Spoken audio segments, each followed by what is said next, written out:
Ponnani fishermen ഭവന സമുച്ചയ നിർമ്മാണത്തിലെ ക്രമക്കേടുകളിൽ vigilance മിന്നൽ പരിശോധന നടത്തി. വിജിലൻസ് കണ്ടെത്തിയ വസ്തുതകളിൽ തുടരന്വേഷണം നടക്കും.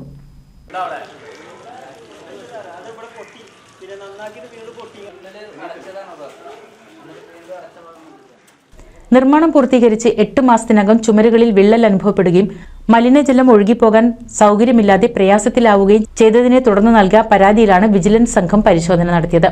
കേടുപാടുകൾ സംഭവിച്ച ഫ്ളാറ്റുകൾ സന്ദർശിച്ച് സംഘം സ്ഥിതിഗതികൾ വിലയിരുത്തുകയും കുടുംബാംഗങ്ങളോട് കാര്യങ്ങൾ ചോദിച്ചറിയുകയും ചെയ്തു.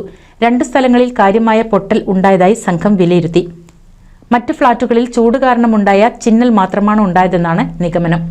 ഫ്ളാറ്റിന്റെ നിർമ്മാണം പൂർത്തിയായ ഉടൻ തന്നെ പെയിന്റ് അടിച്ചതിനാലാണ് ഇത്തരം പ്രശ്നമുണ്ടായതെന്നും വിള്ളലുണ്ടായ ഭാഗങ്ങളിലെ പ്ലാസ്റ്റിക് ഒഴിവാക്കി പുതിയ പ്ലാസ്റ്റർ ഒട്ടിക്കുന്ന പ്രവർത്തനങ്ങൾ പൂർത്തീകരിച്ചതായും സംഘം കണ്ടെത്തി. മലിനജലം ഒഴുകിപ്പോകാൻ സൗകര്യമില്ലാത്ത പ്രശ്നങ്ങൾക്ക് പരിഹാരം കാണാൻ പുതിയ ഡ്രൈനേജ് സിസ്റ്റത്തിന്റെ നിർമ്മാണ പുരോഗതിയും വിജിലൻസ് വിലയിരുത്തി. വിഷയത്തിൽ തുടർ പരിശോധനകൾ ഉണ്ടാകുമെന്ന് ഡിവൈഎസ്പി ഫിറോസ് ഷഫീഖ് പറഞ്ഞു. SI Sreenivasan, ASI PV Muhammad Saleem, PWD building വിഭാഗം AX E ഗോപൻ എന്നിവരടങ്ങിയ സംഘമാണ് പരിശോധന നടത്തിയത്. NCV news, Ponnani. പുതുമയാർന്ന ഡിസൈനുകളിൽ ഡയമണ്ട് കളക്ഷനുകൾ, വിവാഹ പാർട്ടികൾക്ക് നേടാൻ സ്പെഷ്യൽ പാക്കേജുകൾ. സ്വാഗതം പുതുമയാർന്നൊരു ഷോപ്പിംഗ് എക്സ്പീരിയൻസിന്. Kerala golden diamonds, the family jeweller, main road, Vadakkekad.